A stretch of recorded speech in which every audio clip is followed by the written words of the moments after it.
The power cuts out late in the evening. At first, it feels temporary. Your phone still has charge. The stores nearby are open the next morning. Shelves are slightly thinner, but nothing alarming. A fuel shipment is delayed. A few items are missing. Prices tick up just a little. Most people assume it will pass. By the third day, people start adjusting. They buy more than usual. By the end of the first week, certain items are simply gone. Not expensive items, not luxury goods, basics, water, batteries, simple medicine. And by week 3, the tone completely changes. Prices are no longer stable. Supply is uncertain, and suddenly, everyday items become leverage. This pattern is not new. It is repeated in different places under different conditions. The categories that disappear first are surprisingly consistent. And here's the part most people miss. The biggest advantages don't come from rare or expensive assets. They come from overlooked basics that people depend on daily.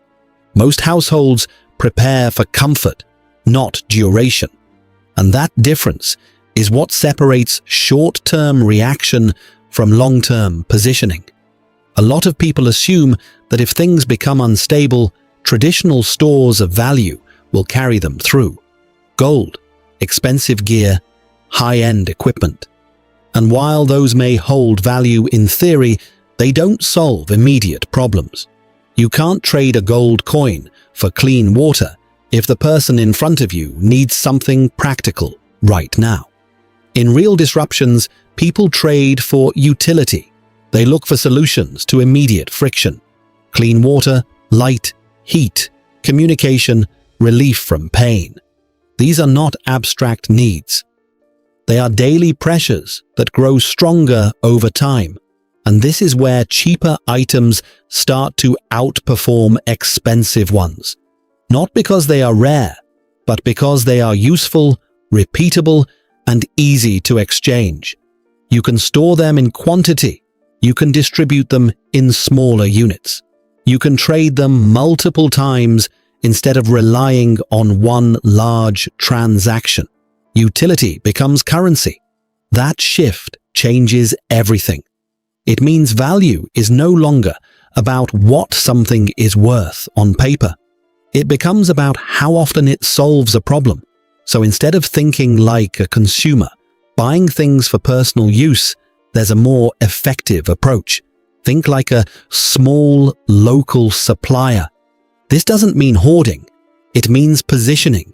You're identifying items that people run out of quickly, items they need again and again, because those are the items that create ongoing demand. The key insight here is simple. The most valuable items are not the rarest. They are the ones people run out of repeatedly. Once you understand that, the decision-making becomes clearer. You're not looking for impressive items. You're looking for reliable demand. Items that are low cost now, easy to store, and essential under pressure. Based on that framework, there are 12 specific items that consistently rise to the top. The first is water purification tablets. Clean water becomes a priority very quickly. And when supply is uncertain, the ability to make water safe is critical. These tablets are small, inexpensive, and have a long shelf life. They solve a daily problem, and they do it repeatedly. Right alongside that are reusable water containers. A storage matters just as much as purification. If people can't carry or store water, they remain dependent. A simple container gives them independence, even if temporarily. Then there are basic first aid supplies, cuts, burns, minor injuries. These don't stop during disruptions. In fact, they often increase.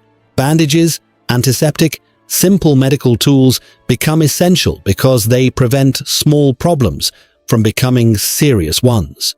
Pain relievers come next. Over-the-counter medication may seem ordinary, but discomfort becomes a major issue when access disappears.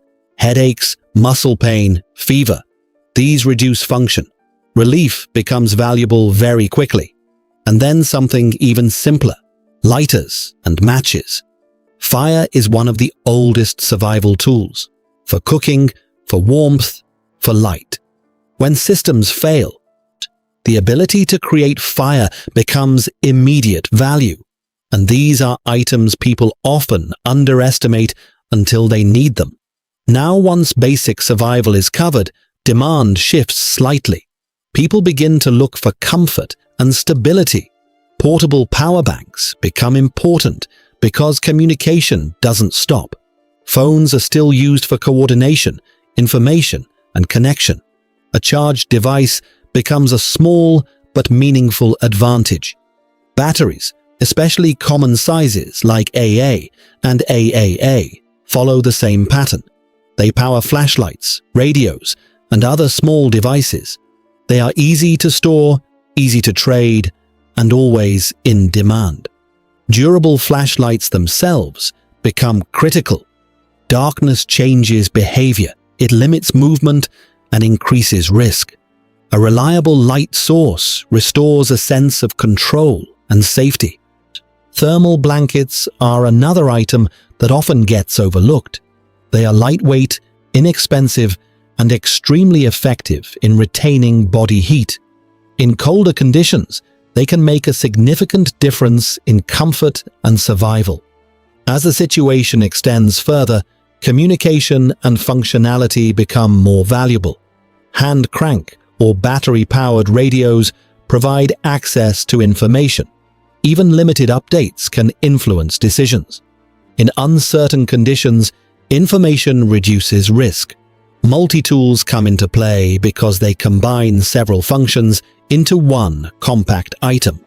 Cutting, repairing, adjusting. Small tasks that become more frequent when systems aren't fully reliable.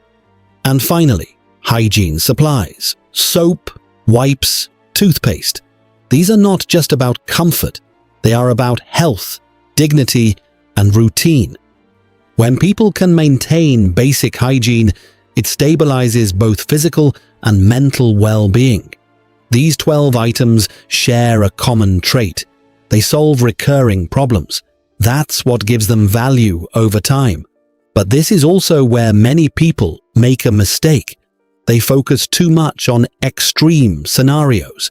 They imagine rare situations and prepare for those, often buying expensive equipment that looks impressive but has limited everyday use. The result is a collection of items that are difficult to trade, difficult to replace, and not always practical.